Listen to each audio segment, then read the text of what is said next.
Well, the new year is just days away, and often our resolutions include some financial goals along with weight goals.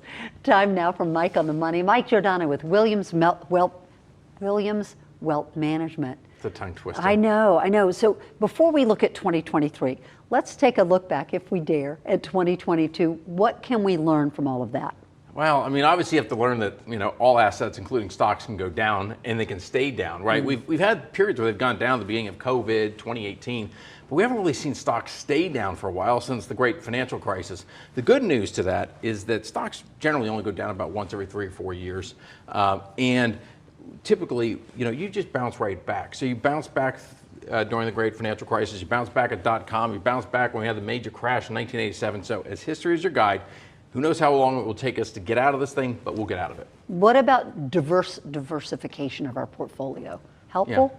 Yeah, so diversification is mixing your different types of assets, stocks with bonds, with real estate, all that kind of stuff. The key to all that is if you blend it together, you kind of smooth out your ride.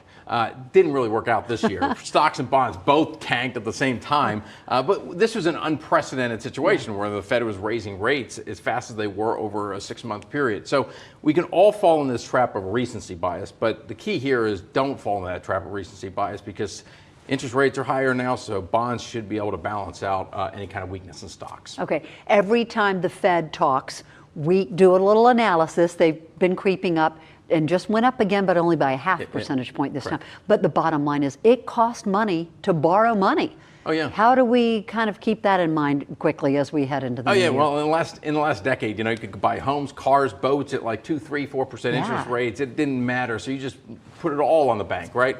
Now, as interest rates have come up to 6, 7%, you got to start thinking like maybe I should make bigger down payments on my money, or maybe I should not buy certain things if I'm going to have to take on more debt to pay for them. Okay, so buy it if you can pay for it. Exactly. Happy New Year, Mike Giordano. Thank you so much. We'll be right back.